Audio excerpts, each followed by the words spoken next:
cuando se descubrió cómo leer los jeroglíficos egipcios, Sí. y vieron que en el templo de Karnak Ujú. hay una pedazo de estela, Sí. o sea, no de estela, no, de muro en el que es Ramsés hablando de los hititas y sus peleas, ¿no? Sí. Quiero decir, ¿tú crees que Las el tema de excavaciones. Moisés podría llegar algún día a encontrarse algo? ¿Estarían dispuestos a retractarse si encuentran algo que hable sobre esa historia de Moisés? Sí, yo creo que no habría problema en admitirlo por parte de la comunidad científica. Que lo que hablamos. Encuentro un relieve en el que, de forma honesta, se puede leer aquí una representación de Moisés cruzando el Mar Rojo. Sí. ¿Tú de verdad crees que ese hombre se lo va a guardar pudiendo publicarlo? No, lo digo porque hay investigadores y arqueólogos que han Sí. sacado cosas que son muy raras, que han encontrado, que saben dónde está el Arca de la Alianza. Han ¿Tú visto te que- refieres a si la comunidad, digamos, aceptaría, que la comunidad científica aceptaría esos Claro, descubrimientos? estamos hablando de que, Vale, claro, vale, dice, ya no, esto es Moisés, esto es de Moisés o esto es de... ¡Ostras! A ver, sí que es Ojo. tendría que ser una demostración muy demostrable. Es decir, tendría que ser, lo que te digo, un dato casi incontrovertible. Si fuese cierto, que yo no lo dudo, pero si fuese cierto que las tablas que escribió Moisés, porque las escribió al final, las escribió Moisés, porque las transcribió, o sea, las que dice que escribió del dedo de Dios, las partió, luego las hizo él según el texto bíblico. ¿En qué idioma las escribió? Es una buena... Yo creo, ¿Tú ¿sabes lo crees que que yo creo? ¿Sabes lo que yo jeroglíficos? creo? Yo creo que le escribió Jeroglíficos. en el idioma que es el que usaban los sacerdotes.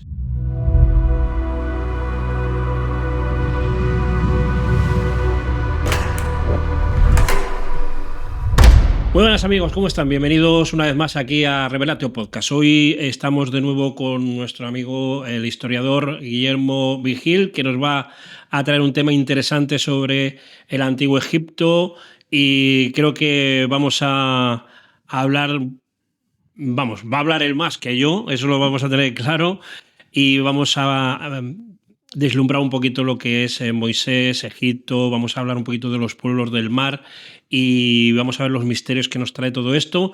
Así que, Guillermo, muy buenas, ¿cómo estás? Pues nada, Cristóbal, encantado de estar aquí, muy contento de que me hayas vuelto a invitar y pues eso, preparado para hablar de un tema del que no soy experto, pero bueno, que sí que me interesa mucho y en el que creo que entre lo que tú sabes y lo que yo sé, pues alguna cosa interesante podremos sacar, espero. Yo digo que nunca te acostarás sin saber algo nuevo, así que yo espero aprender mucho de ti hoy, igual que la gente que nos está escuchando.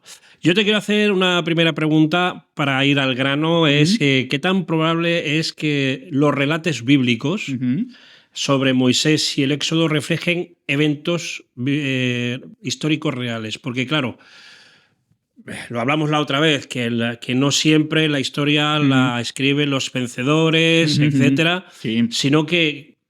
Porque claro, escuchamos muchas cosas, escuchamos que no es verdad, que no hay pruebas arqueológicas, pero ¿qué podemos sacar sobre esto? Si realmente esos eventos, esos relatos bíblicos sobre Moisés, porque claro, son los únicos que se hablan sobre Moisés, así que nos tenemos que ceñir en ellos. Fuera de extrabíblicamente, ¿qué es lo que nos puede traer si hay algo que refleje estos eventos? Vale. Pues una pregunta fantástica. Como te decía, yo no soy un experto egiptólogo, entonces seguro que hay gente que puede aportar información mucho más amplia que la que puedo dar yo y más referenciada, pero bueno, voy a intentar hacer una síntesis de aquellas cosas que podemos extraer, sobre todo el conocimiento arqueológico que tenemos y también, por otro lado, pues de algunas fuentes escritas, que es verdad que no son demasiado expresivas, pero las hay, que nos hablan sobre ese momento, ¿no? Sobre el momento en el que podríamos, digamos, integrar a Moisés en la historia, al menos de Egipto, ¿no? Para empezar sí que me gustaría decir eso, que realmente ha habido siempre un interés muy grande por tratar de demostrar con pruebas ya no solo arqueológicas o históricas, también, digamos, científicas, paleoclimáticas, por ejemplo, los eventos que se recogen en la Biblia, ¿no? Hablábamos en el anterior programa del tema de las reliquias, que está muy relacionado con eso en cierto modo, ¿no? En tratar de buscar un apoyo material, un apoyo visible, un apoyo también histórico que legitime lo que hablábamos, aquellos discursos generados en torno a las reliquias, las vidas de santos o, en este caso, las vidas de personajes que aparecen en la Biblia. Entonces, bueno, sobre el caso del Éxodo, pues tenemos los documentales que preparó Simcha Jacobovici hace no demasiado sobre, intentando demostrar científicamente, pues por ejemplo, qué fenómenos naturales, observables y frecuentes pueden haber dado lugar a lo que en la Biblia se recoge como las plagas de Egipto, intentando demostrar, pues bueno, en qué momento se podían producir plagas, qué sé yo, de langostas o de piojos o... Sí, las moscas, eso es, ¿cómo se podría, digamos, demostrar científicamente que el Nilo se tiñe de rojo? Que es lo que la Biblia dice, que el agua del Nilo se convirtió en sangre, por ejemplo, ¿no? Sí. Digamos que una forma de demostrar científicamente la fe de millones de personas, ¿no? Bueno, también tenemos pues los trabajos de Finkelstein y Silverman, que también han ido muy en ese sentido, ¿no? Demostrar ciertos eventos del Éxodo. Contamos también con, bueno, esto es interesante también, no está relacionado exactamente con el Éxodo, pero por ejemplo las excavaciones en el Ararat para tratar de dar con el Arca de Noé, por ejemplo, también estarían un poco en esa línea, ¿no? Bueno, entonces, ¿qué eventos históricos pueden darnos alguna pista sobre el Moisés histórico? Digamos, el Moisés histórico, ¿no? Quiero decir, igual que hay un Jesús histórico, pues bueno, se puede tratar de buscar un Moisés histórico, un José histórico, en fin. Se puede tratar de hacerlo. Otra cosa es que se pueda llegar a una, digamos, una certeza absoluta, una demostración absoluta de su Claro, de porque su yo vida, ¿no? hablo con egiptólogos y me dicen que no hay una prueba arqueológica. Estamos hablando de algo visible, una estela. Sí, un escarabeo donde ponga Moisés, príncipe de Egipto. O sea, un cartucho en el que ponga Moisés, príncipe de Egipto. Eso es. Algo así, ¿no? Sí, eso hasta donde yo sé, no, efectivamente no lo tenemos, hasta donde yo sé.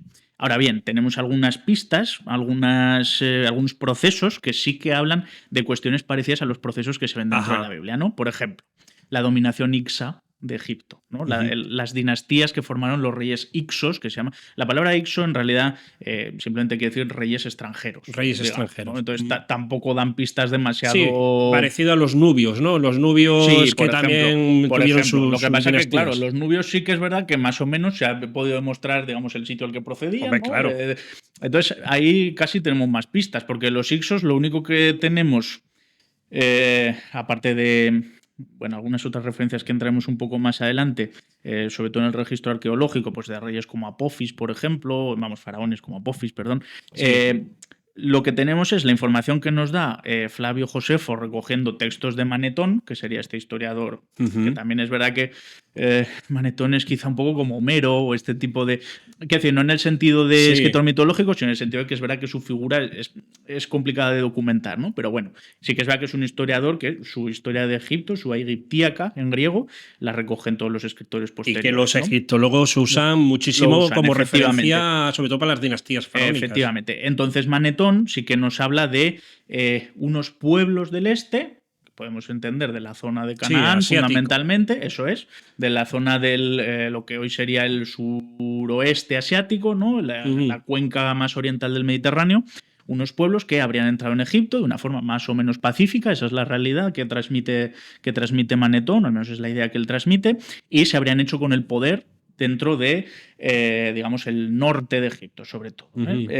Una zona en la que fundan incluso una capital, Avaris, ¿no? Que fue excavada por el arqueólogo austriaco Wietak. Y bueno, sí que además es muy interesante porque Wietak incluso en Avaris encontró unos frescos que eran prácticamente idénticos a los del Palacio de Knossos en Creta. Los frescos minoicos, ¿no? También con esas escenas de saltos de toros y todo este tipo de cuestiones. Sí, bueno, ¿no? eso es natural porque además era una práctica que se usaba para cuando el príncipe que iba a pasar a ser faraón tenía que pasar una prueba. Y una de esas era saltar toros y como torearlo, vamos. Sí, pues eso es muy interesante, que además eso puede estar muy relacionado con el culto a Apis, el buey Apis. Exacto. Que eso igual, en otro momento que hablemos hablemos de otras culto cuestiones. Apis, eso es, vamos, tremendo. Sí, cuando hablemos de otras cuestiones bueno, incluso es Serapis también, ¿no? Y todo ese tema,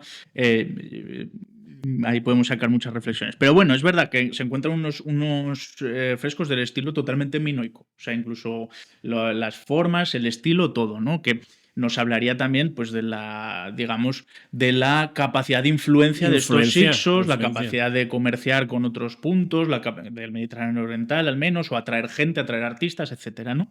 Bueno, entonces esta dinastía Hyksa, de la que el mejor representante, el faraón mejor conocido sería Apophis, digamos que crea un núcleo de poder muy fuerte en el norte de Egipto. Claro, no solo por las fechas, sino también por el tipo de historia, a mí este proceso me casa más con la historia de José que con la de Moisés. Es decir, el momento en el que llegan, digamos, si hacemos una comparativa entre el relato histórico que conocemos y que está documentado y el relato bíblico, digamos, esta idea de que llegan unas gentes del este, de la zona cananita, porque además se dice que los Hyksos son de origen semítico también, son relacionados con estos pueblos amorreos, hurritas, que son los primeros que, por ejemplo, manejan carros de guerra y demás en la zona de Canaán. Bueno, pues esta historia, como digo, de pueblos seminómadas del este que bajan a Egipto, toman el poder de una forma más o menos pacífica y crean una dinastía propia, me casa más con la historia de José, ¿no? Que es la última gran historia del Génesis, que es cuando, pues, uno de los hijos de Jacob es vendido como esclavo, que ahí también quizá la esclavitud de los hebreos dentro de Egipto, podemos hablar de ello ahora cuando entremos más en Moisés como persona. Pues eso, la historia de José, que es vendido como esclavo, pero bueno, consigue, gracias a su sabiduría, etcétera, sus, digamos, destrezas no propias del mundo egipcio, consigue ascender en la corte y tener un papel muy, muy relevante dentro de la corte egipcia. Pues bueno, me casa bastante con esa historia de los Hyksos, ¿no? Entonces, quizás si tuviera que buscar un paralelismo bíblico, sería con ellos. Ahora bien, sabemos que dentro del relato bíblico, inmediatamente posterior a José, que es la última gran historia del Génesis, comienza el Éxodo, que sería la historia de Moisés, básicamente. La historia originaria del pueblo judío, de cómo recibe sus leyes, cómo empieza a formar un culto propio también, pero sobre todo centrada en la figura de Moisés, ¿no? Entonces sí que podría ser que estos relatos de unas dinastías, digamos, orientales asentadas en Egipto, pues fuesen, digamos, las historias del origen de ese contexto en el que se mueve Moisés, que sería efectivamente un príncipe, un príncipe no exactamente, pero una suerte de aristócrata de origen hebreo, pues ya sabemos, criado dentro de la corte de los faraones, ¿no? Para digamos, llegar a tener un papel muy relevante dentro de la vida egipcia. Se dice en un momento dado sobre Moisés, en textos también que maneja Manetón, que Moisés es alguien criado en toda la sabiduría de Egipto, ¿no? Dándonos a entender que realmente sí que era una persona de importancia ya dentro de la corte egipcia y dentro del sistema religioso menciona que egipcio. Es un sacerdote. Efectivamente. Pero un sacerdote no de Amón, sino de Atón. Ajá. Aquí nos metemos. Claro, eso nos lleva al otro gran tema, que, bueno, no sé si quieres que empecemos ya con él. Lo que quieras. Es que además este tema, que yo me imagino que lo enlazarás con los pueblos del mar, ¿no? Sí, bueno, los pueblos del mar serían casi el final cronológico de lo que vamos a hablar. Sí, si quieres, pero bueno, pero sí, quiero decir que Moisés, Manetón, menciona un nombre de un sacerdote que menciona una historia muy parecida a lo que pasó antes de la salida del pueblo hebreo bíblico. Claro. Menciona de las guerras, del enfrentamiento que había entre ellos. Sí. Tengo un vídeo en mi canal, en el otro canal, que hablo sobre esto, pero sí que me acuerdo de ese nombre porque lo tenía fresco. Pero que Manetón, después de decir el nombre de ese sacerdote, menciona y se cambió el nombre por Moisés. Ajá. O sea, vale. La historia de Manetón es que, según él, según lo que se está diciendo, es que esta historia fue real, o sea, por lo menos no lo tenían como algo que no ocurrió.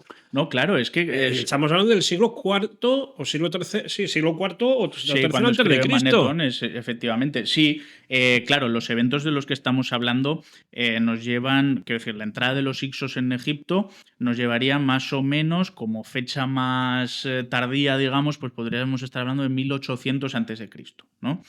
Que efectivamente la historia de Moisés tradicionalmente se ha pensado que es un poco más reciente, ¿no? Por eso sí que digo que quizá la historia de la llegada de los Hicsos estaría más relacionada con los últimos eventos de los que se habla en el Génesis y la historia de José, y el final de la historia de los Hicsos sí que podría estar relacionado con la historia de Moisés. Más o menos son unos, a ver, no lo sé, unos 300 o 400 años después de aquel evento. Sí, porque dinastías Hicsos hay unas 2 dinastías Hicsos. Y claro, el final sí que es lo que tú decías, bastante abrupto, con unas guerras. Las dinastías egipcias autóctonas que están asentadas en Tebas sí que les expulsan de una forma violenta a estos Hicsos, ¿no? Que quizá podría tener algo que ver con, si entendemos el éxodo desde una perspectiva hebrea /Ixa, pues sí que podría quizá estar muy relacionado con esa historia de no, es que estábamos esclavizados en Egipto, al final tuvimos que salir de allí porque el faraón nos tenía sometidos, ¿no? ¿Veis? Lo que dice Manetón es que era... como que había un sacerdote del faraón, Amenofis, puede ser. No recuerdo muy bien. O sea, yo, perdonadme por esto, pero que no me acuerdo bien son tantos faraones. Sí, pero lo que dice es que le dice este sacerdote, oye, mira, me ha dicho el dios Amón que hay mucha gente inválida, enferma, esa gente te la tienes que quitar y tiene que ser un pueblo limpio. Vale. Y entonces pusieron cogieron a todas esas personas, las empezaron a esclavizar, y ahí es donde sale a la defensa este sacerdote que luego se cambió el nombre por Moisés, que por supuesto fueron a vivir a una ciudad que estaba en ruinas que se llamaba Avaris. De acuerdo, pues es que... Y ahí es donde ahí lo tienes. Salieron. Ahí lo tienes. Incluso pidieron ayuda, dice Manetón, que pidieron ayuda a Jerusalén para que viniesen Hicsos que estaban allí para pelear, y que hicieron huir al rey, o sea, al faraón de entonces para... Pues ahí tienes... Pero la historia está como al revés, ahí ¿no? Tienes una conexión bastante interesante. Bueno, es lo que digo. Realmente, si entendemos la historia de la dinastía Ixa desde una perspectiva Ixa o hebrea, en lugar de egipcia digamos, amonita en el sentido del culto tradicional egipcio, pues realmente nos encajan bastante los eventos de Moisés con esas... Pero yo pienso, a ver qué piensas tú, si es que, claro, todos aquellos que, aunque fuesen Hicsos, todas esas décadas y cientos de años que estuvieron allí, asumieron perfectamente la cosmovisión religiosa y política de donde estaban viviendo. Sí, bueno, piensa en los bárbaros arrianos que entran en el Imperio Romano y poco a poco acaban bautizándose todos en el credo niceno y acaban siendo... al final eso es algo bastante... O no hace falta irnos a algo tan remoto. No es extraño procesos de secularización o incluso conversiones al cristianismo de familias judías que tuvieron que salir del Imperio ruso y fueron para Estados Unidos en un determinado momento. Algunos conservaron su fe, pero otros se convirtieron, ¿no? Quiero decir que esto al final es bastante recurrente a lo largo de la historia, que incluso cuando aquellos que llegan a un sitio nuevo están en posiciones de poder, adopten las costumbres o la religión, en este caso, del lugar de acogida, por así decirlo. Por eso yo pienso, digo, a ver, cuando te explican y te han explicado y has estudiado el Éxodo bíblico, la primera visión mental que tú tienes es que eran todos judíos ya desde el principio, que no eran judíos, ¿no? Sí, claro, es que tenemos una visión, claro, y también judíos, que tampoco es lo mismo, pues eso, un judío como Abraham que un judío como Moisés, que un judío como Jesús. Pero yo creo que Abraham no era ni judío. Bueno, pero quiero decir que es que al final hablar de judíos, imaginárnoslo pues como la gente que se reúne en sinagogas en 2024, pues es complicado. O que a veces casi la imagen que se transmite de Moisés es que ya iba vestido con la levita negra como exacto, como si ¿no? Y con judío, ¿no? Un judío ortodoxo de hoy en día. Y bueno, pues en fin, hay que matizar esas cosas y verlo un poco en su contexto. Bueno, lo que sí que me parece muy interesante es que efectivamente tú has hablado de que ellos absorbieron esa, digamos, esa cosmovisión y esa religión que había en Egipto en ese momento. Entonces esto nos lleva a algo muy importante, quizá incluso antes que de los pueblos del mar, porque cronológicamente es verdad que es anterior, que sería todo el tema de, digamos, las reformas religiosas, o ya más que reformas religiosas, algunos cambios y algunos procesos un poco, digamos, rupturistas con la tradición egipcia que se dan en un momento muy determinado, que es con el reinado de pues ese gran faraón que creo que todos conocemos y que todos sabemos alguna cosa sobre él, que sería Akenatón. O Ajenatón. Ajenatón, sí, exacto. Yo creo que en castellano, de hecho, sería más correcto decir Ajenatón, igual que es más correcto decir Tutankamón en vez de Tutankamón, aunque suene un poco raro, pero en principio sería más correcto, ¿no? O Tutanjatón. Que por cierto, a Tutankamón le cambiaron el nombre porque antes era Tutanatón. Efectivamente. Tutanjatón. Efectivamente.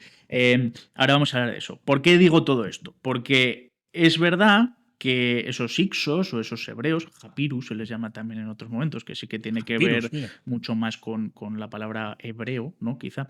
Bueno, pues es verdad que, claro, se imbuyeron, según el relato, ya digo, que nos cuenta Manetón, y también según el relato del Éxodo, donde, bueno, efectivamente podemos ver que Moisés era un personaje perfectamente integrado en la corte egipcia, cosa que difícilmente habría podido conseguir si no conociese bien la religión y fuese un practicante, digamos, de esa. Y yo creo que incluso los que salieron, lo que menos tenían era de hebreos, sino que eran egipcios totalmente, porque... De hecho, la historia del Éxodo es en parte la historia de cómo Moisés, a fuerza de insistir, consiguió enseñar una religión monoteísta bien estructurada a una gente que no paraba de fastidiarla, digamos, ¿no? Entonces, bueno, sí que probablemente los tiros iban muy por ahí. Bueno, el caso.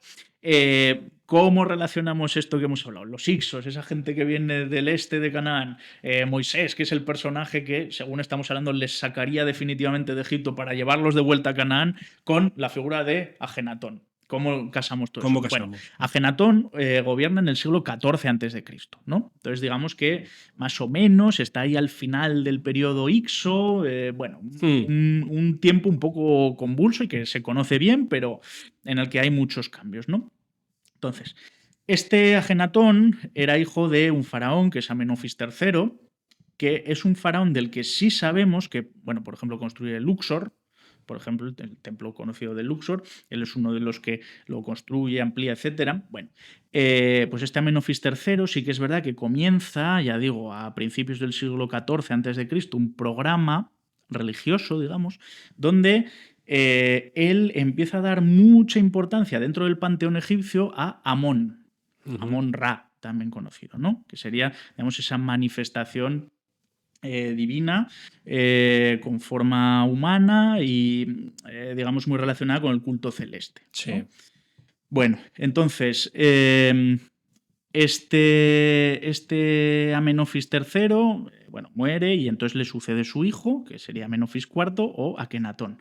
Entonces, este Akenatón, es verdad que en lugar de promover ese culto a Amón que había estado promoviendo su padre, el que promueve es el culto a otra deidad distinta, que sería Atón. Que Atón es fundamentalmente un culto al sol, cosa que en principio no es extraña. No es extraño porque ya... cultos al sol ha habido además en todas las culturas. En todas las culturas. Es decir, no hay cultura... Pensemos en Apolo. La primera representación de Apolo es con el sol. Pensemos en, qué sé yo, los dioses incas incluso. Pues el sol es una de las divinidades principales en sus diferentes vertientes. En fin, incluso en el mundo germánico, que también parece el mundo menos soleado, por así decirlo. Pues pero también pensemos en la figura del sol negro, etcétera. Bueno, pues también tiene una importancia capital, ¿no? Bueno, pues este culto al dios Sol empieza a ser promovido por Akenatón, que lo convierte prácticamente en un culto monoteísta.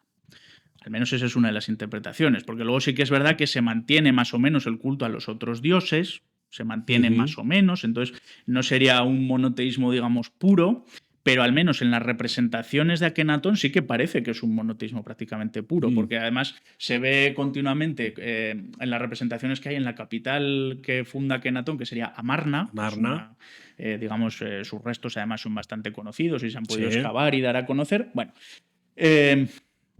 pues como decía, en esas representaciones, que además son muy sugerentes porque la representación de Akenatón es muy diferente a la que había habido. Yo he visto estatuas en el Museo del Cairo de él, bueno, y en algunos sitios más. Sí, en Karnak también. Es totalmente diferente. Sí, son figuras muy. Algunos han dicho que son como muy extraterrestres, ¿no? Con cráneos alargados. Incluso que algunos que dicen extraterrestres que tenía una malformación, pero. Eso es, con un cráneo alargado. Pero bueno, pero también la tenían su esposa, sus hijos. Su esposa, que es Nefertiti, muy conocida, ¿no? El busto este famoso que hay en Berlín, por ejemplo, que es un tipo de arte muy naturalista. Las representaciones de Akenatón, en cambio, no son tan naturalistas. En vez de ser un tipo de, pues por ejemplo, de relieves muy, digamos, intentando reflejar muy bien o bien el físico natural del faraón, o bien, digamos, su proyección hierática, su santidad, pues lo que intentan reflejar es casi el poder que transmite, ¿no? Digamos, esa conexión casi energética con el sol, digamos, exacto, ¿no? Sí. Luego, pues eso, la representación del dios Atón es muy, muy característica, porque es simplemente el disco solar y con unos brazos que salen, tocan al emperador casi, que además es buenísimo, porque hay imágenes en Amarna que casi nos recuerdan a esa escena de la Capilla Sixtina donde aparece el dedo de Dios tocando al hombre, ¿no? Pues casi a mí me recuerda un poco a eso, ¿no? A las manos que salen del sol tocando al faraón. Bueno, la interpretación clásica, histórica, digamos, es que todo ese programa de Akenatón tendría casi más que ver con una forma de decir, bueno, Atón es el dios único, digamos, o en mi opinión casi el más importante, más que el único, pero desde luego va en esa dirección, ¿no? En una dirección claramente monoteísta. Y yo soy su representante en la tierra y soy el intermediario con él. Aquí no valen sacerdotes, no vale clero, aquí soy yo el intermediario, ¿no?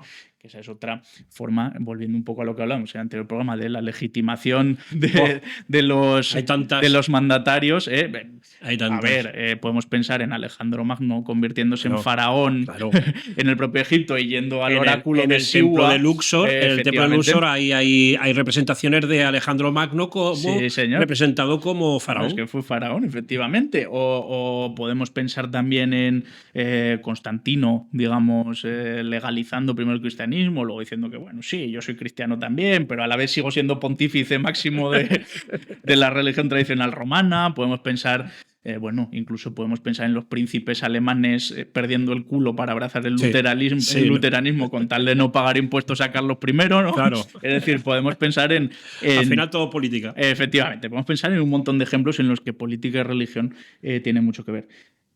Un caso muy interesante, Heliogábalo, el emperador romano en el siglo III, que un emperador adolescente, también con un origen sirio, digamos, en la ciudad de Emesa, hoy en día Homs, en Siria, que también propone un culto al dios del sol, en este caso sería el sol invicto romano, y propone un culto casi monoteísta a este dios sol, que además se representa ya a través del betilo. El betilo es una piedra de origen meteorítico, o sea, sería un meteorito negro cónico, ¿no? Que en la ciudad de Mesa habría uno. También tenemos otro, por ejemplo, lo diré en la Meca, en la Meca, donde se hace la peregrinación, donde se hacen esas peregrinaciones tradicionales musulmanas, también se hacen en torno a la piedra negra, ¿no? En el museo, ahora me acuerdo, en el Museo del Cairo hay un piramidión hecho de ese material que no se encuentra en la Tierra, que es meteorítico. Efectivamente, cuando va Alejandro a Sigua también está el betilo ahí dentro, ¿no? En el caso de Akenatón creo que no se ha podido documentar que hubiese ningún betilo central, pero bueno, sí que nos cuenta con esas cosas. Por cierto, otro betilo importante, la piedra del destino, que se llama, La piedra del destino, que eso es una historia, si me permites, sí, cuenta. Impresionante. Bueno, esto nos lleva muy lejos de Akenatón, pero bueno. La piedra del destino sería la piedra de Betel, que se llama Betel, Betilo, vemos ahí una conexión incluso etimológica. Bueno, sería la piedra en la que descansó Jacob cuando su visión de la escalera al cielo, ¿no? Sí, bueno, pues esa piedra sobre la que descansó sería la piedra del destino, que se llama. Entonces, esa piedra del destino, de alguna manera, habría terminado en Escocia. En la alta Edad Media. Acabó en Escocia. Efectivamente, en la alta Edad Media y finalmente los reyes ingleses a finales del siglo XIII, pues bueno, en sus guerras contra Escocia se harían con esa piedra del destino, piedra de Scone, porque estaba guardada en la abadía de Scone en Escocia. Y esa piedra la integraron en la silla de San Eduardo, en la que se han coronado los reyes ingleses desde el siglo XIII en la abadía de Westminster. Madre mía. Es decir, cuando se corona Carlos III de Inglaterra, el actual rey, lo hace sobre un betilo negro, que sería la piedra en la que en teoría Jacob habría apoyado la cabeza. Entonces vemos que realmente aquello que hacía Alejandro Magno pues no está tan alejado de lo que hacen los reyes actuales. Vemos que la historia no es que se repita, sino que los procesos que comienzan con Akenatón. Mira, bueno, fíjate. Otra cosa. Recordemos que todas las iglesias luteranas en el norte de Europa tienen por cabeza al rey de ese país. Es decir, la cabeza de la iglesia de Inglaterra no es el arzobispo de Canterbury, es el rey de Inglaterra. La cabeza de la iglesia noruega es el rey noruego. Luterana.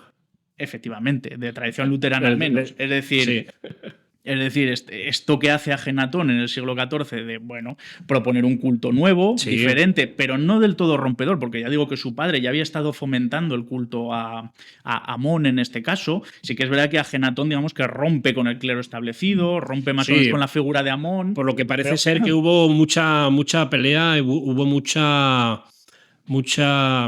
no controversia, sino mucha pelea además. Que lo mandaban a aprender y incluso asesinar a los sacerdotes de Amón con los de Atón, una cosa así. Sí, de hecho, pues lo que tú dices, Tutankamón, digamos que se cría como Tutanjatón, pero cuando... Bueno, claro, es que su caso es muy... Sí, porque muy era muy joven, porque era muy joven cuando muere, entonces realmente tampoco sabemos qué poder efectivo tiene, pero el caso es que él acaba enterrado como Tutankamón, no Tutanjatón.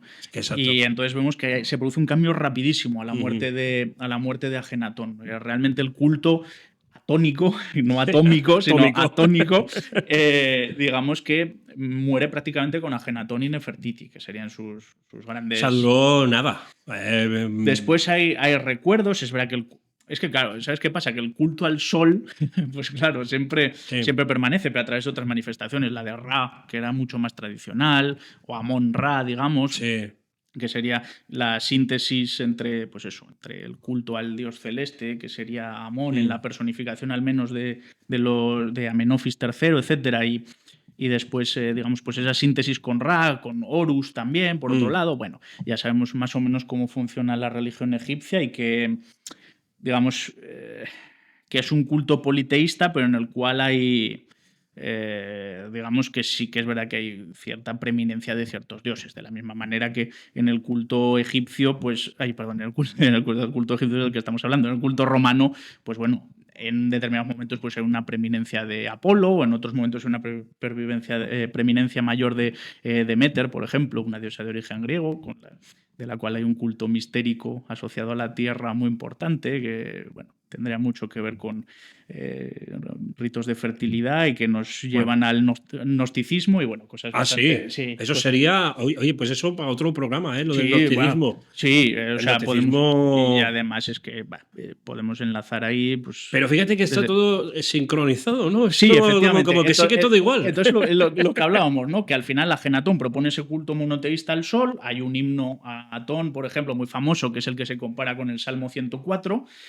Pero se compara, pero dicen algunos que los hebreos... Es directamente, hay algunos que proponen que es directamente una traducción a la cultura hebrea de la época del rey David, que ya sería un poco posterior y que él sería el que compone los salmos. Es una transmisión y traducción del antiguo himno Atón, que sería la versión egipcia de aquello que habrían llevado los hicsos, entre ellos pues su sacerdote Moisés. ¿No?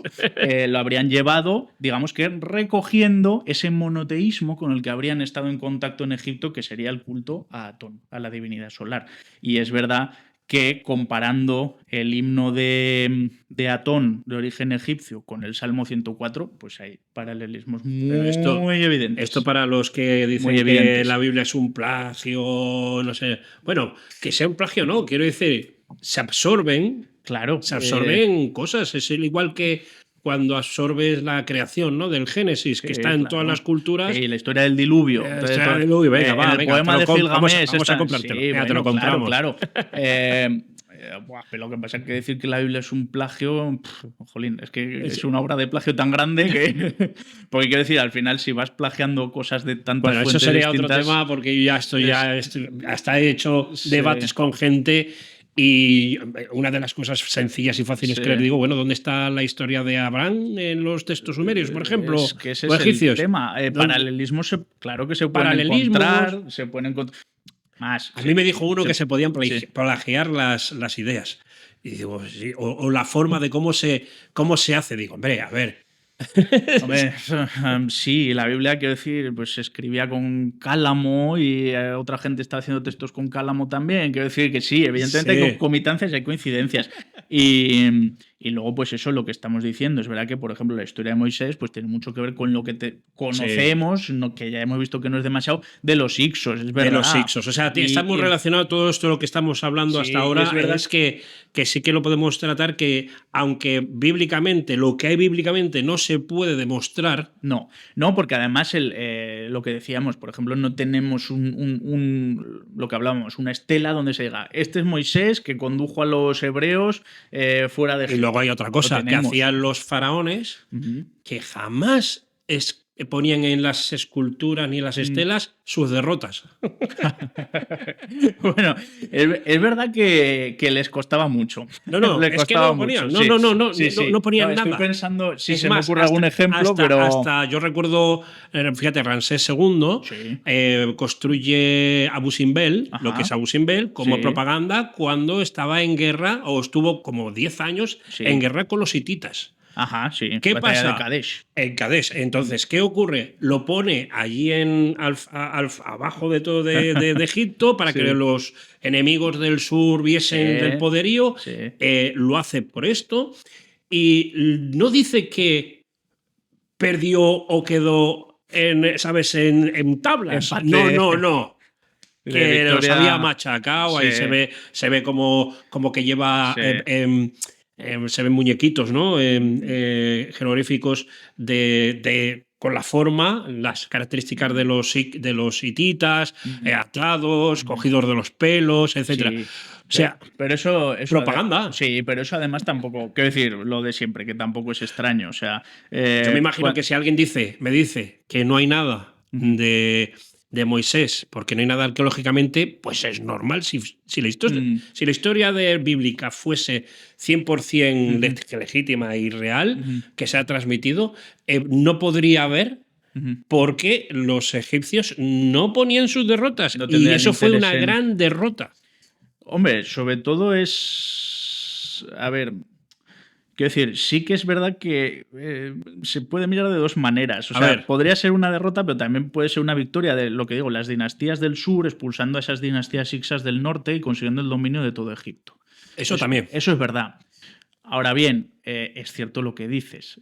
Si realmente los eventos del Éxodo, por ejemplo, la salida a través del Mar Rojo, donde sí que se parece el Éxodo, que habla de una derrota de esas fuerzas del faraón en sus carros y toda la historia, ¿no? Eso difícilmente hubiera estado reflejado en las fuentes egipcias y, por tanto, no tendríamos ese conocimiento directo de los eventos del Éxodo que tú dices. En eso estoy de acuerdo.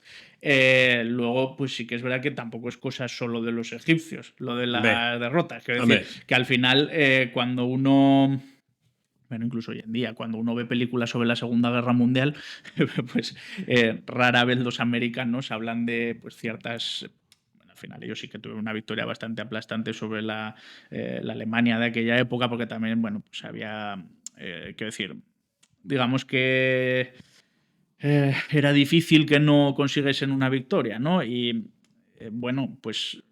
difícilmente vemos en esas películas, por ejemplo, pues quizás los aspectos más sórdidos de lo que hicieron los americanos, ¿no? Por ejemplo, por poner un ejemplo un poco tonto, pero actual de estas cosas, ¿no? Entonces sí, pues los egipcios más o menos funcionaban de esa manera. Ahora bien, sí que es verdad que, bueno, se pueden trazar ciertos paralelismos y podemos pensar que si efectivamente los Hicsos son los hebreos de la época del Éxodo, pues sí que es verdad que podrían haber tenido ese contacto con ese monoteísmo que empezó a crear Ajenatón. Lo empezó a crear él, no, pero digamos que dentro de la historia egipcia fue el que lo llevó al máximo desarrollo. De hecho, es muy interesante y no es menor el tema de las representaciones de Ajenatón, porque, vamos a ver, Cleopatra, por ejemplo, que reina en el siglo I antes de Cristo, está casi tan próxima a Ajenatón como nosotros lo estamos a Constantino, por decir algo. Un poco más próxima a ella, pero vamos. Bueno, pues desde las representaciones que tenemos más antiguas de Egipto, en el tercer milenio antes de Cristo, que se dice pronto, hasta Cleopatra, tienen un estilo súper similar, súper similar, las representaciones de los faraones. Sí. Son prácticamente... son idénticas y se notan diferencias e innovaciones, pero bueno, son muy similares.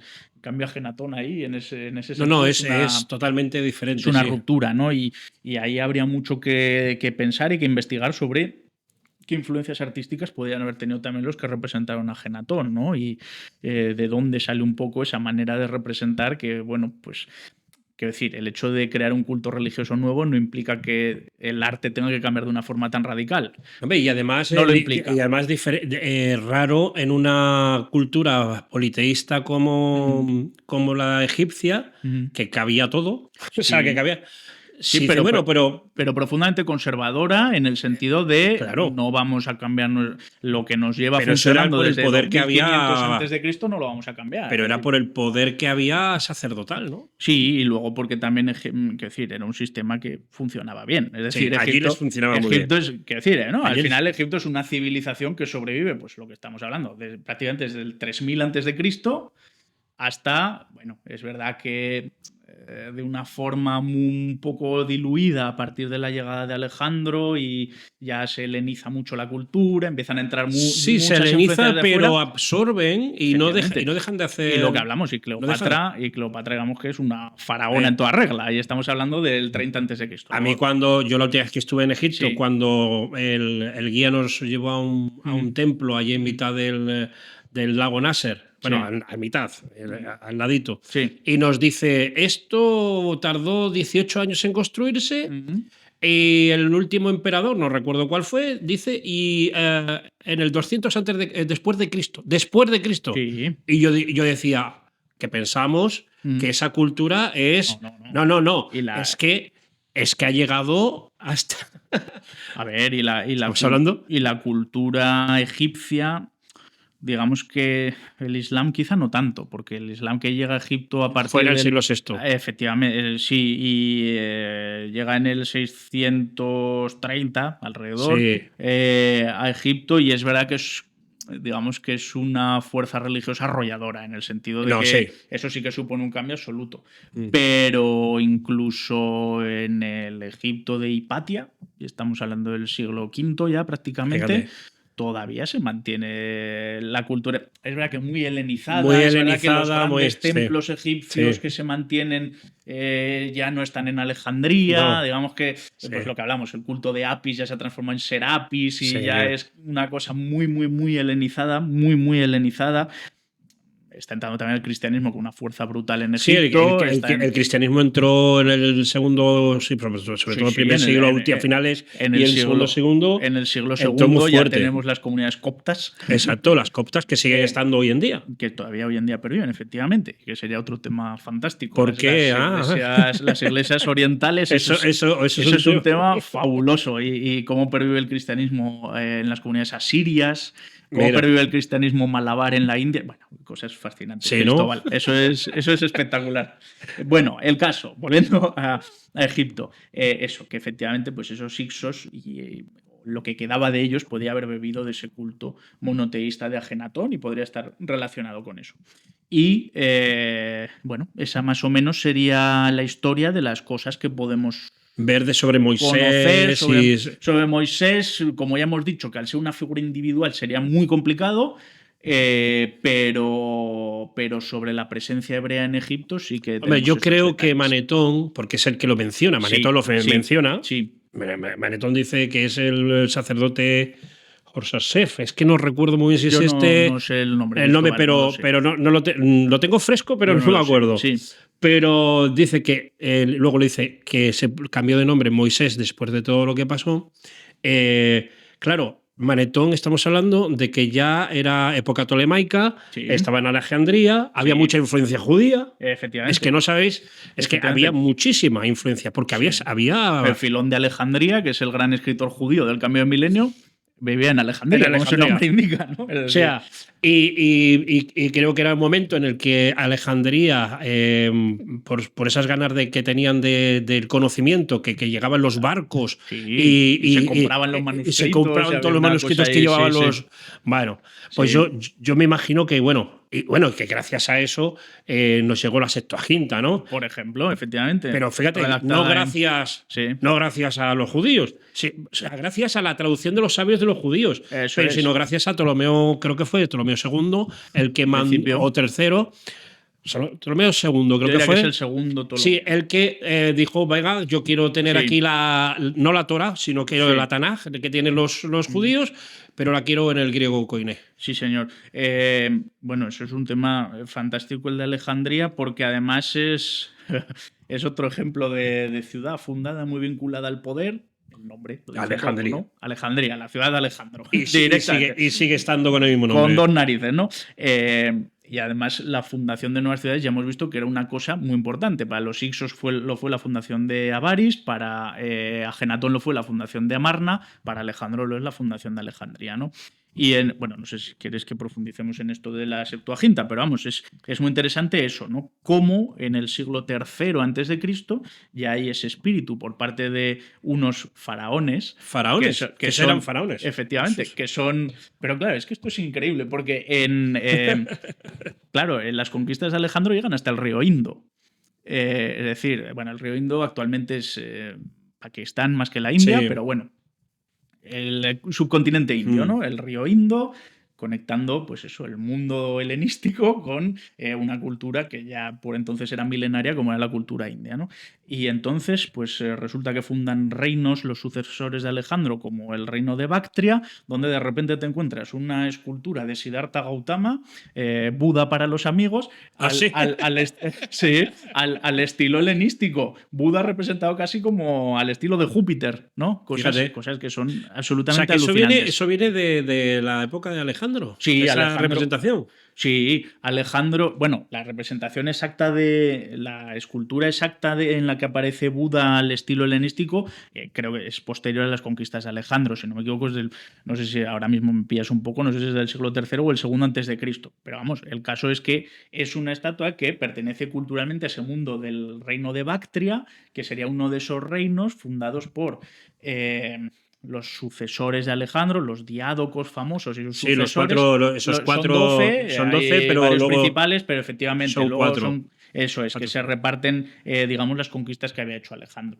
Y en la zona entre más o menos Afganistán y Pakistán actuales, pues se crea ese reino de Bactria, donde hay ese, no sé si tanto como sincretismo, pero sí que ese contacto sincretismo algo tiene que haber. O sea, probablemente sí, pero yo no puedo demostrarlo, entonces no me meto ahí, pero vamos, desde luego un contacto muy fuerte entre el mundo helenístico, que se estaba desarrollando en la Atenas de Aristóteles, maestro de Alejandro a la sazón, y el mundo oriental, ¿no? Entonces en Egipto se da, ahí sí, hay ejemplos de sincretismo, el caso de Serapis, por ejemplo, que es el culto tradicional al buey Apis, dentro de la religión egipcia es fundamental, con esos otros cultos, bueno, por un lado cananitas de la península de la costa oriental mediterránea y la zona sinaítica, tradición fenicia, Melkart, Hércules Melkart, por otro lado, en la otra zona del Mediterráneo, en el Far West, que sería Hispania respecto a Egipto, ¿no? Sería el Far West.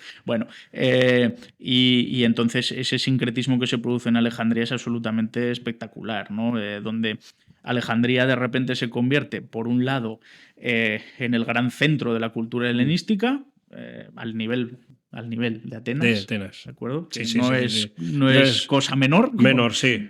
Como diría cierto presidente, no es cosa menor, sino que es cosa mayor. Es decir, llegar a ese nivel es algo impresionante.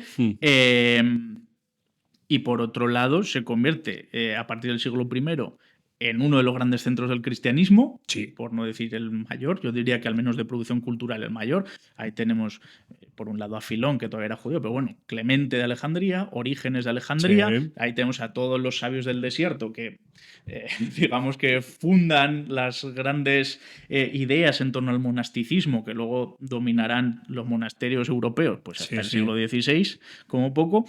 Y luego, por otro lado, como decíamos, pues todavía pervive ese pequeño sustrato egipcio donde pues todavía están en contacto con esos grandes templos. Es verdad que ya muy olvidados aquellos dioses, o al menos su culto directo, pero bueno. Pues hombre, date cuenta que también pasaba algo muy curioso con los templos, ¿no? Que desmontaban uno para montar otro. Cuando cambiaban de faraón, hacían lo mismo. Y si no lo plagiaba, este sí que lo plagiaba, ¿no? Ese segundo cogía y decía, esta escultura es mía. Y ponía su cartucho ahí, ¿no?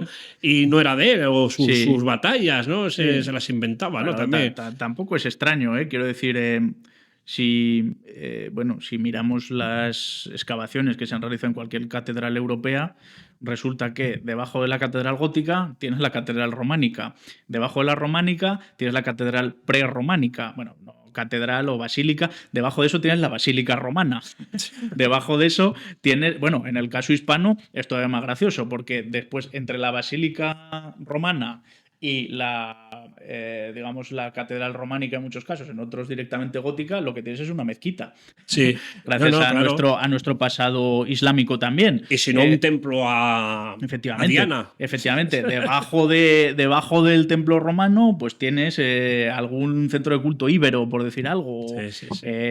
Bueno, por ejemplo, pues lo que hablábamos, ¿no? La isla de Santipetri en Cádiz, el templo de Melkart, famoso, que luego es templo de Hércules, ¿no? Entonces, esto no son cosas extrañas. Es decir, el ir sustituyendo los dioses no es algo extraño, es algo que ocurre en Egipto y en cualquier civilización. Hablando de Moisés en la historia bíblica, también es curioso, ¿no?, que los mismos que salieron en esa historia y vieron que tardaba Moisés en bajar de la montaña, decidieron hacer pues a Apis, ¿no?, al becerro. O sea, porque yo muchas veces lo digo, es porque ellos ya lo hacían. Claro. O sea, quiero decir, lo hacían perfectamente y igual de aquellos que salieron de esa forma, su representación quizás no era ni hebrea ni jacobita, ¿sabes cómo te quiero decir? ¿no? Sino que ellos se sentían egipcios y... Bueno, desde luego que tener una influencia religiosa egipcia me parece difícil de contrastar. Y de hecho lo que dices tú sobre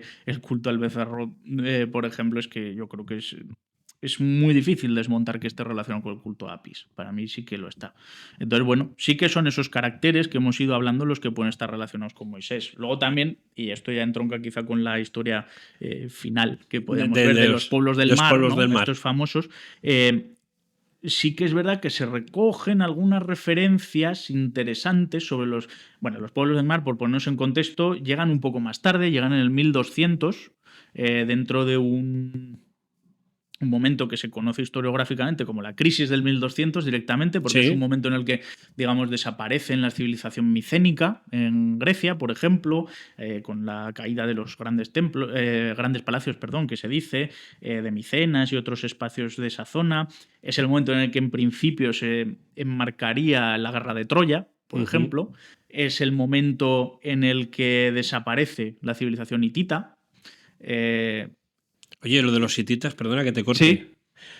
Se decía en el siglo XVII, los estudiosos decían que los hititas no existían, por eso no se encontró nada. Y la Biblia por eso se inventaba las cosas, ¿no? Bueno. hasta que se empezó a descubrir, cuando se descubrió cómo leer los jeroglíficos egipcios y vieron que en el templo de Karnak hay una pedazo de estela, o sea, no de estela, no, de muro en el que es Ramsés hablando de los hititas y sus peleas, ¿no? Sí. Quiero decir, ¿tú crees que el tema de Moisés, esto es una pregunta que antes de que sigas con lo del mar, lo de Moisés, ¿podría llegar algún día a encontrarse algo? O sea, los expertos, los académicos o los expertos o los académicos estarían dispuestos a retractarse si encuentran algo que hable sobre esa historia de Moisés, que solamente la encontramos en el tema bíblico, porque la historia académica y la arqueología nos ha demostrado, o se ha demostrado, de que hay cosas que decíamos que era leyenda y luego al final ha ocurrido de que no es así. Una es los hititas, otra es Troya. Sí, yo creo que no habría problema en admitirlo por parte de la comunidad científica. Primero, porque nada le gusta más a un historiador o un arqueólogo que un gran descubrimiento. Seguro, ¿no? Sí, es decir, aunque rompa a veces. Tú piensa, Cristóbal, un historiador o un arqueólogo que, lo que hablamos, encuentra un relieve en el que, de forma honesta, se puede leer. Aquí una representación de Moisés cruzando el Mar Rojo. ¿Tú de verdad crees que ese hombre se lo va a guardar pudiendo publicarlo? No, lo digo porque hay investigadores y arqueólogos que han sacado cosas que son muy raras, que han encontrado, que saben dónde está el Arca de la Alianza, que han encontrado tal, que la han visto. ¿Tú te refieres a si la comunidad, digamos, aceptaría, que la comunidad científica aceptaría esos? Claro, estamos hablando de que, dice, no, esto es Moisés, esto es de Moisés o esto es de. ¡Ostras! A ver, sí que es verdad. Tendría que ser una demostración muy, muy demostrable. Es decir, tendría que ser, lo que te digo, un dato casi incontrovertible. Bueno, vamos a ver. En otro orden de cosas es verdad que, por ejemplo, la historicidad de Jesús está aceptada por la comunidad científica. Sí, eso sí. Está bastante aceptada. Y la parte histórica. Sí, evidentemente. La parte histórica digamos que la divinidad de Jesús no es un consenso científico, pero su existencia como, digamos, hombre con una vida más o menos trazable a través de algunas fuentes históricas, eso sí que está, digamos, consensuado, ¿no? Entonces, si se encontrasen fuentes de ese tipo sobre Moisés y el Éxodo, yo creo que en principio no habría problema, pues eso, en admitir que Moisés efectivamente existió y efectivamente fue un líder hebreo, o Ixo, quizá, si consiguieran, digamos, atar todos los cabos, en ese contexto que hablamos, pues entre los siglos, qué sé yo, por decir una cosa, más o menos que consideran documentarlo, pues entre los siglos XVIII y XIII a.C., ¿no? Yo creo que no habría mucho problema en asumirlo. Ahora bien, claro, digamos que toda la parte religiosa asociada a ello, eso ya sería más complicado. Porque ahí ya realmente, claro, ahí ya no entras en el terreno de lo demostrable académicamente, sino que entras en el terreno de la fe directamente, y no me parece mal que así sea. Es decir, quiero decir, si se encontrasen, por ejemplo, imagínate que se encuentran las tablas con los 10 mandamientos, ¿no? Y se puede demostrar que efectivamente están esculpidos en piedra del Sinaí y justo coincide con la fecha en la que más o menos sabemos que se desarrollaron los eventos del Éxodo. ¿Sería posible afirmar científicamente que esa tabla fue entregada por Dios mismo a Moisés? Es que ¿cómo? Oye, eso de las tablas tengo una idea, una pregunta, no sé si me la puedes responder. No lo sé. A ver, No lo sé, es que me temen más embolados, no sé yo. Si fuese cierto, que yo no lo dudo, pero si fuese cierto que las tablas que escribió Moisés, porque al final las escribió Moisés, porque las transcribió, o sea, las que dice que escribió del dedo de Dios, las partió, luego las hizo él, según el texto bíblico. ¿En qué idioma las escribió? Es una buena... Yo creo, ¿sabes lo que yo creo? ¿Sabes lo que yo creo? Yo creo que lo escribió en el idioma que egipcio, no de tantos jeroglíficos, que es el que usaban los sacerdotes. Ajá, vale. Demótico. El demótico. Lo que pasa... A ver... Porque hebreo... ¿Tú crees que ellos...? Es que, claro, yo no sé exactamente de cuándo son los restos escritos en hebreo bíblico que más antiguos que tenemos, no sé de cuándo son. Estamos hablando de la... Me meto en mucha conjetura, pero sí que sé que hay caracteres protohebreos. Sí, los protohebreos muy antiguos. Eso es. Pero que son figuritas, ¿sabes? Que son. Sí, son casi jeroglíficos. Son jeroglíficos. Igual que, bueno, a ver, el alfabeto, es decir, si uno se fija, la A no es más que la cabeza de un buey. De un buey, exacto, ¿no? Por ejemplo, ejemplo, que al final. El Aleph, ¿no? Sí, es un buey. Que al final, quiero decir, todo en realidad son jeroglíficos más o menos. Y que es un buey. Más o menos corrompido. Y que es un buey en el Apis, jeroglífico. Pues no, tanto Apis no, sino Amón. Amón está representado como un becerro. Sí, lo que pasa que ya te digo, yo no se sabría. No, yo no puedo afirmar yo no lo digo nada porque efectivamente si asumimos que Moisés sale de Egipto teniendo en cuenta la potencia cultural que tenía Egipto en ese momento, lo más probable es que la alfabetización que existiese entre los sería egipcia casi seguro. Ahora bien, que si hubiera podido mantener algunos caracteres, pues ya digo, hebreos o protohebreos de aquellos pueblos, pues eso ya yo no lo sé. Sinceramente no lo sé. Pero fíjate que es una pregunta tonta, ¿eh? No, es una pregunta muy interesante y ojalá la pudiera responder con un poco más de precisión porque me parece apasionante. Hablas con los hebreos. No, hebreo. Hebreo. No, ya, claro. Sí, hebreo y además hebreo rabínico del siglo XIX perfectamente definido. No, eso seguro que no. Encima con rasgos masoretas. Eso es. No, eso ya seguro que no. Pero, o yidis, algunos te dirían casi que estaba en yidis prácticamente. Sí. Bueno, yo lo digo. A ver, estas preguntas las hago porque hay veces que todo esto que estamos hablando sobre Moisés y todo sobre la historia es genial. Sí. Pero hay preguntas que lleva a la gente, yo por lo menos me las lleva a mí, ¿no? Que cuando uno que ha estudiado muchísimo tema Biblia y ha leído mucho, vuelvo a decir, es como al principio te decía, ¿no? Que te das ideas de cómo podían haber sido, porque cuando tú lo lees tienes tu mente o tu imaginación te lleva a eso, ¿no? Como decíamos, ¿no? Que no estaban vestidos como un rabino, que no sé, sino que si lo miramos desde una perspectiva cultural, histórica, si nos vamos a ciertos textos a leerlos de una manera consciente, con una comprensión textual de lo que estás leyendo, de que es religioso y todo lo que tú quieras, pero que también hay detrás un tema cultural, sociológico,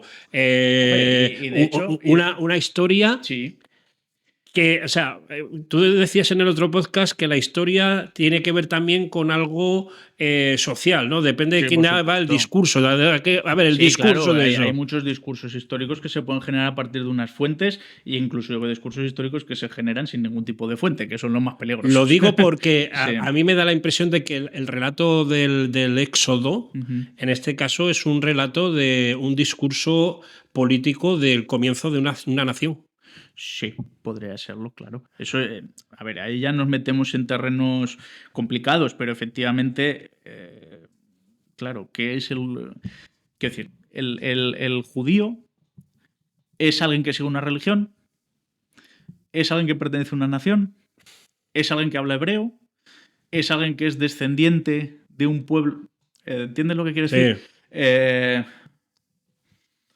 Los judíos que terminaron en el siglo XVIII-XIX instalándose en el oeste del Imperio Ruso son descendientes directos de los que salen de Egipto en torno al siglo XV a.C. ¿Podemos demostrarlo? Bueno, eso son preguntas muy complicadas, y muy difíciles de Hombre, documentar. si nos todas escucha ellas. algún judío o Todas algún ellas. rabino, igual nos contesta y nos dice y nos da la solución, ¿no? Por supuesto que pero sí, yo, por pero supuesto yo que sí. pienso de que al final se genera un discurso histórico. Es verdad que sí. Porque yo veo muchos paralelismos. A mí, yo lo siento mucho, pero yo soy así. Yo veo paralelismos. También, sí. Cuando los faraones tenían que subir, los faraones eran dioses, como que eran nacidos en el templo bajo la visión del dios que fuese, ¿no? En este caso, Moisés se alza como un elegido del propio Dios, ¿no? Del Elohim, del Elohim, y con unas características que se le daban a los faraones también. Es una característica que se le daba a los faraones. Sí. Que si los milagros, que si los prodigios, Sí. que si el dirigir, quiero decir. No, y luego es verdad que es una historia, quiero decir, el relato de Moisés encaja perfectamente en una historia nacional. Nacional, decir, eso es lo que quiero decir. La historia de un héroe que saca a su pueblo de una situación de opresión para llevarlo pues, a una tierra prometida, básicamente. De hecho, los paralelos con eso ya sí que no acaban, porque si uno piensa la Eneida, ¿no? Huyendo de Troya, Eneas llega y funda Roma, por ejemplo. Y además eso, claro, pues sirve a todos los que vienen detrás para legitimarse, reivindicándose como descendientes de Eneas, de la misma forma que bueno, pues todavía hoy sabemos que hay rabinos que se reivindican descendientes de la tribu de Leví, por ejemplo, descendientes del linaje de Aarón, ¿no? El hermano de Moisés en este caso, sumo sacerdote y demás. Entonces, bueno, sí que es verdad que son relatos que al final, pues al margen de que sean verdaderos o no, que eso, pues como digo, es difícil de documentar y al final en muchos casos es una cuestión de fe, sobre todo cuando el Éxodo realmente no es, o al menos no solo es un relato histórico, también es un relato de fe. Es decir, cuando se intenta, pues lo que digo, esos proyectos, ¿no? Demostrar, oye, el Nilo realmente no es que se convirtiese en sangre, es que pues hay una serie de escorrentías que llevan óxido y entonces se pone rojo, como pasa en el río Tinto en Huelva, ¿no? Por ejemplo. Bueno, por poner un ejemplo un poco tonto, pero más o menos creo que por ahí va la explicación. Bueno, bien, vale, esa puede ser una explicación, pero que tú hagas esa explicación no va a cambiar el hecho de que millones de personas podemos creer que realmente el Nilo se convirtió en sangre por la acción de Dios. Y que eso es una suerte de milagro que realizó Dios. Bueno, milagro para los hebreos, para los judíos una plaga, ¿no? Claro. Perdón, para los egipcios una plaga. ¿De acuerdo? Entonces, por eso hay que ser cauteloso, porque realmente esos textos funcionan de muchas formas. Para mucha gente son la base de su fe. Para otra gente son discursos históricos de los que extraer una serie de datos para conocer mejor, oye, cómo funcionaba la sociedad egipcia o cómo realmente cuando Moisés sale de Egipto, de la misma manera que el latín se dejó de hablar en Europa y además en sus versiones más macarrónicas en el siglo V más o menos, pues cómo es posible que todavía tengamos documentos papales del siglo XX escritos en latín, ¿no? Sí. Es decir, que son cosas... No, es verdad, pues de la misma manera que sucede eso, pues a lo mejor podemos pensar efectivamente que la lengua sagrada para Moisés sería la lengua egipcia y los jeroglíficos y no tanto otras versiones hebreas, ¿no? De la misma manera que el latín funcionó todavía como lengua ¿cómo decirlo?, teológica o lengua ritual durante mucho tiempo, aunque no se hablase en el día a día. O, bueno, el árabe que se utiliza durante las lecturas del Corán, pues no es el mismo árabe que habla en la calle un señor de Egipto, un señor de Marruecos, o el hebreo que se utiliza en ciertos escritos teológicos rabínicos, pues no es el mismo que puede hablar un señor de Tel Aviv que va a tomarse unas cañas con los amigos, ¿no? Pues bueno, lo que digo, esos textos pueden servir para ampliar nuestro conocimiento histórico sobre esos procesos. Por otro lado, también sirven para legitimar cuestiones políticas, ¿no? Y de hecho, pues bueno... sin entrar en cuestiones de actualidad, que no es el objetivo de la charla ni nada de eso, pero lo podemos ver perfectamente hoy en día. Y no estoy hablando solo de Israel. No, hay muchos. Que los discursos, digamos, nacionales basados en textos religiosos o en textos cronísticos o incluso en cantares de gesta de hace muchos siglos y que han seguido funcionando hasta hoy, pues eso es una tónica habitual en cualquier estado, en cualquier nación y en cualquier provincia que te puedas imaginar. Entonces, bueno. No, pero es que es muy curioso todo esto y además que vamos a hablar mucho sobre estos temas porque es que es apasionante. Yo cuando escucho hablar de esas cosas y cuando escucho mucho de historia y la intento, porque yo siempre he intentado, aparte de ver las cosas religiosamente, vamos a decirlo así, espiritualmente, que eso no es nada difícil, o sea, en ese sentido, te pones lo meditas y se acabó, ¿no? Pero ciertos discursos, ¿no? de otras personas que piden razón de la esperanza que hay en muchas personas, ¿no? Eso hay que. Y eso me ha llevado a mí durante mucho tiempo a mirar estas cosas, ¿no? Y dentro de ese viaje me he dado cuenta de que hay cosas que yo estaba pensando que no son. Eso no me quita que yo pueda tener menos fe o tal. Yo siempre pienso que la fe es un músculo que mueve tu vida y la fe es para vivir, no para tanto creer, porque eso es otra historia. Bueno, entonces, lo del músculo me ha gustado. Sí, es un músculo, entonces para alimentar ese músculo necesitas conocimiento y ya está. O sea, no hay más. Es bueno, la fe se alimenta a través de conocimiento. Contra más conocimiento tienes sobre una cosa, más fe tienes en algo, aunque no la veas. Esto le pasa a los científicos, le pasa a los académicos, le pasa a todo. Contra más información tienes, más crees de que eso va a ocurrir, o es igual que los estadistas, ¿no? Los estadistas económicos hacen eso. Estudian la economía, estudian el mercado y ¿qué pasa? Con unos modelos, ellos contra más información tienen, más saben de las cosas que esperan que van a ocurrir.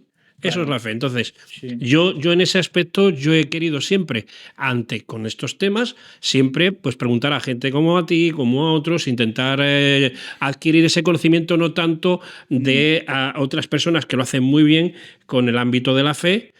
Y me da a mí de que ya no solamente el texto bíblico como la Biblia que la conocemos todos, ¿no? Sino otros textos de otras culturas nos enseñan cosas de historia, de cultura, de cómo se movían, de cómo pensaban. Y yo estudiando a Moisés, estudiando el tema de Egipto y tal, me ha cambiado totalmente la visión de lo que fue Moisés o los hebreos que estuvieron allí o las historias bíblicas las veo de otra manera. Entonces, eso es lo que yo he intentado. Por eso te traigo a ti, traigo a otras personas porque me gustaría traer a más gente a hablarme de estas cosas, porque yo aprendo mucho y lo que quiero es no cambiar mi forma, porque claro, yo suicidarme intelectualmente no me voy a suicidar. Hay gente que se suicida, ¿sabes? Sí, a ver, yo es lo que digo, ¿no? Que realmente hay textos y hay discursos y hay fuentes que ya no es que se manipulen y que se tiren a un lado a otro. Eso es una de las cosas que dicen, que se manipulan las cosas. A ver, hay gente que lo manipula, claramente, pero me refiero que no es verdad, que decir, no hace falta poner ejemplos muy estrafalarios, pero es verdad, o sea, manipulación de fuentes puede haber y puede haber gente que dé los discursos más disparatados que te puedas imaginar. Pero luego, al margen de eso, pues es verdad que un texto no es lo mismo para unas personas que para otras. O sea, hay gente que puede sacar una serie de conocimientos, pues ya digo, arqueológicos, históricos. A ver, Schliemann encontró en Troya simplemente por sus lecturas de la Ilíada. Es decir, vamos a ver que realmente estos textos sí que contienen un conocimiento, quieras o no. Contienen un conocimiento histórico y nos permiten conocer mejor cómo funcionaban sociedades pasadas. Eso es seguro. Pero luego es verdad que para otra gente pues no necesariamente tiene que funcionar así y simplemente pues eso, funcionan como una guía de fe o como pues una serie de creencias que ellos tienen. Y a mí no me parece mal, yo lo respeto totalmente. Ahora bien, lo que sí que me parece peligroso es tratar de manipular esas fuentes, ahí sí, y tratar de hacer pasar esa manipulación por conocimiento histórico, científico y acreditado. Claro. Eso sí que yo personalmente no lo compro. Lo siento. No, claro, pero se ha intentado hacer, ¿sabes de algún...? Bueno, con el caso del Éxodo, por ejemplo, no. Quiero decir, yo no conozco casos en los que se haya intentado hacer pasar una manipulación directa de ese texto como historia académica, digamos, bien estructurada y referenciada.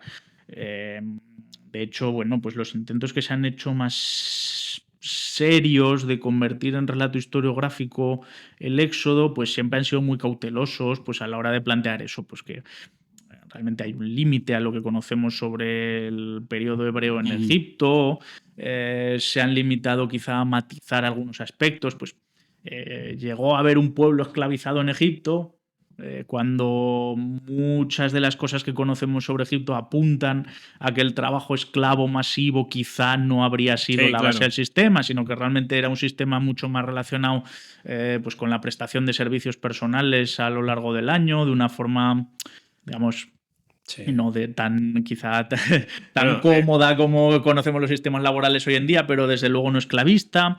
O han estado, pues lo que comentaba antes, más dirigidos a intentar demostrar científicamente ciertas cuestiones del Éxodo. Entonces, yo no conozco que se hayan hecho grandes publicaciones bajo una apariencia científica.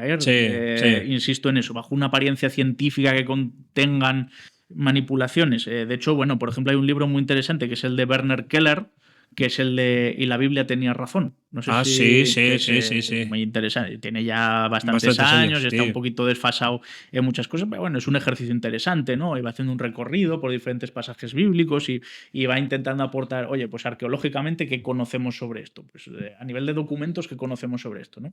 Entonces, esos esfuerzos sí que me parecen interesantes. Creo que con los textos religiosos, más que el peligro de que alguien intente convertirlos en conocimiento científico sin más criterio que el tratar de mostrar su opinión en base a esos escritos, creo que está el peligro de lo que hablábamos antes, de convertirlo en una narrativa política, por ejemplo, tratar de justificar cualquier cosa en base, sobre la base, mejor dicho, de esos textos. Ese tipo de cosas creo que sí que pueden ser. Sí, las famosas guerras santas. Eso es. La justificación de guerras santas que eso de todo tipo. En la Edad Media hubo un montón. Sí, bueno, y hoy en día también hay guerras santas. Bueno, sí, pero... No, claro, ¿qué quiero decir? Pero hoy en día nos dicen guerra santa, pero decimos, sí, hombre, sí, el petróleo, que te gusta mucho, ¿no? Y quiero decir que hay... Todas las religiones proponen sus guerras santas. Y no me voy a los ejemplos clásicos pero una abrahámicos, por entendernos, sino que también, pues uno ve la situación entre India y Pakistán, pues también ahí quizá hay elementos de guerra santa, quizá no formulados ideológicamente así, pero... Entonces, sí, esas cosas. O sea, de etnias y de creencias, ¿no? Desde de creencias y sobre todo más que eso, ¿no? Sí, a ver, quiero decir, al final nadie, vamos a ver cómo lo digo sin ser demasiado bestia. Dilo, bestia, dilo. Nadie se sube a una galera en Lepanto en 1571 para enfrentarse a un montón de señores de otra fe completamente rabiosos que te quieren cortar hasta los cataplines, por decirlo finamente. Sí.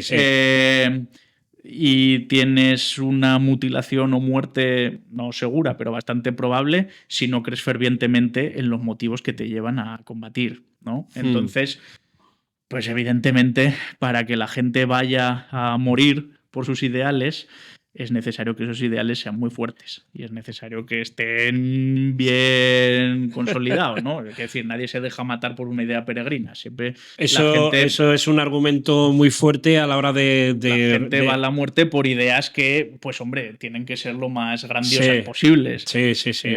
Pues qué sé yo, lo que hablábamos de las cruzadas, pues hombre, no es lo mismo decir voy a liberar Tierra Santa, la tierra donde murió mi señor, etcétera, que decir, bueno, pues sí, me han dicho que tengo que ir para allá, para Jerusalén, que no sé ni dónde está, pues bueno, ¿entiendes? Que decir, ese tipo de justificaciones tienen que ser lo más grandilocuentes posibles, si no...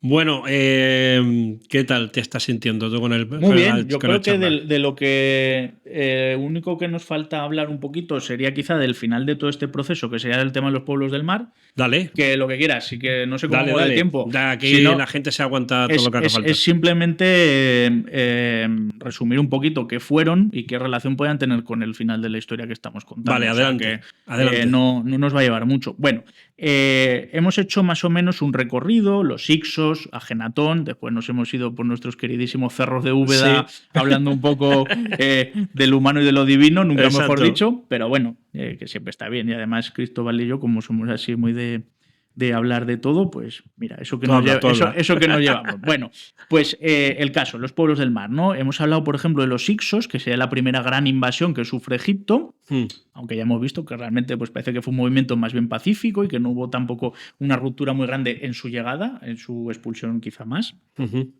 Tendríamos que hablar de una segunda gran invasión, que sea la de los pueblos del mar, que coincide con esa crisis del 1200, donde sí que parece que hay un movimiento muy importante de pueblos indoeuropeos, esta vez sí, hacia la zona del Mediterráneo oriental. Por ejemplo, el caso de los dorios, que serían esos pueblos que irían colonizando el Peloponeso griego, ¿no? Los descendientes más conocidos de los dorios son los espartanos. Los espartanos, ¿no? Eso es, los laconios de Esto es Esparta. Esto es Esparta. gentes duras, gentes duras y rudas y guerreras. Bueno, eso, los dorios que habrían empujado a todos esos pueblos que estaban asentados antes en el Mediterráneo Oriental, significativamente pues los aqueos, por ejemplo, que serían, digamos, los grandes protagonistas de la guerra de Troya, los habrían empujado al mar Mediterráneo, al Egeo y a todo ese Mediterráneo Oriental y habrían creado un efecto bola de nieve que se llama, igual que cuando llegan los hunos en el Sí. a principios del siglo V a Europa, pues van arrastrando a todos esos pueblos germánicos que estaban asentados en la frontera del Imperio Romano y los van metiendo para adentro, ¿no? Los visigodos, los ostrogodos, en fin, por otras zonas, pues los longobardos, etcétera, ¿no? Bueno, pues se habría producido eso, en torno al 1200 un movimiento similar. Entonces caen Micenas, por ejemplo, que es la gran civilización griega en ese momento, sustituyendo un poco a la minoica cretense, el imperio hitita se derrumba con estos ataques de los pueblos del mar y incluso hay ataques a Egipto, a la costa egipcia. ¿Esto por qué lo conocemos? Bueno, por los relieves que hay en Medinet Habu, que son bueno, el papiro Harris y alguna otra fuente. En los relieves de Medinet Habu, Ramsés III, si no me equivoco, es el que cuenta estas batallas contra los pueblos del mar, ¿no? Que serían estas gentes llegadas un poco, en principio, de la zona griega, pero podría ser que también hubiese elementos de Anatolia, lo que hoy es Turquía, ¿no? Turquía. Eso es. Y entonces, bueno, es muy interesante porque los egipcios consiguen repeler a estos pueblos del mar, es decir, no se produce más un ataque en el sentido vikingo del término casi, Sí. es decir, no tanto llego, me quedo, me asiento aquí, sino una serie de ataques. Los egipcios al final salen victoriosos, por eso, como decías tú, los egipcios las derrotas las tratan con mucho cuidado, Sí. las victorias, en cambio, las publicitan mucho. Sí, Entonces, sí, tenemos ahí esos relieves magníficos de Medinet Habu, donde se representa la victoria sobre estos pueblos, y ahí sí que nos habla un poco de esto. Sobre todo nos dan los nombres de esos pueblos, que son muy interesantes, porque entre esos pueblos del mar, que en principio vendrían de Grecia, expulsados por los dorios y un poco actuando casi como piratas, saqueadores, etcétera, tenemos nombres tan sugerentes como Peleset, por ejemplo, que si luego lo comparamos una vez más con el texto bíblico y vemos cómo aparecen los filisteos o palestinos. Sí, que los de hecho, eso es, la palabra Palestina, por ejemplo, viene de la palabra filisteo, bueno, la versión griega de la palabra la versión filisteo, griega, que a su vez vendría de estos Peleset, ¿no? Luego tenemos también entre los pueblos del mar, por ejemplo, los Sardana, que luego resulta que se asientan en cierta isla llamada Cerdeña. Vaya. O Sardinia, ¿no? Sardana, Sardinia. Se establece esta comparativa, no sabemos si del todo acertada, pero el caso es que sí que hay restos megalíticos muy interesantes en Cerdeña y después hay restos que se podían trazar a los de la antigua Grecia, ¿no? Con esa relación. Tenemos a los ecues, que serían, digamos, la versión de los pueblos del mar de esos aqueos griegos que estaban por ahí y que ya habrían tenido cierta cierta conexión con los egipcios a través sobre todo de la civilización minoica y todo eso que hemos hablado de Avaris, donde veíamos esos fantásticos paneles de inspiración minoica en los templos de los Ixos. Después tendríamos también pues, pueblos como los Luca, que se dice que se asientan más bien en Chipre, en las minas de cobre, porque de hecho hay cartas de los gobernadores de Chipre que las mandan a Egipto diciéndole al faraón: hermano, ayúdame, que estos se me comen, ¿no? Sí, ¿no? Sí, serían un pueblo que se llaman los Luca, que esto no está demostrado, pero bueno, sí que es verdad que, por ejemplo, en el sur de Italia tenemos una región muy famosa que sería la Lucania, que quizá estaría muy relacionado con esto, en lo que hoy en día es Basilicata, que sería entre el tacón y la punta de la bota, vale, pues ahí, más o menos, en el sur mismo, lo que luego sería la Magna Grecia, ¿no? Con todas esas colonias griegas y demás.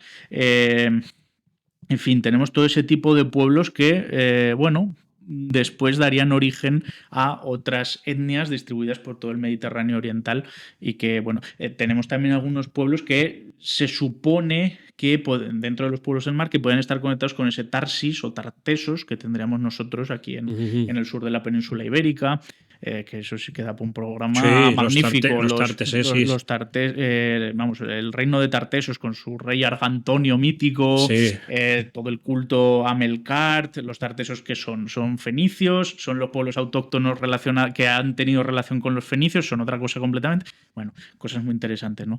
Entonces es todo ese clima que se da en torno al 1200 a.C., que sería lo que cerraría más o menos ese periodo que hemos descrito. Y luego es interesante porque sí que parece que entre todos esos pueblos del mar podría haber algunos con cierta relación con el mundo hebreo. Es decir, que una vez después del periodo X o después de ese posible contacto con Ajenatón, los hebreos llegan a Canaán y bueno, conocemos la historia de Josué, toda la historia de las conquistas, etcétera.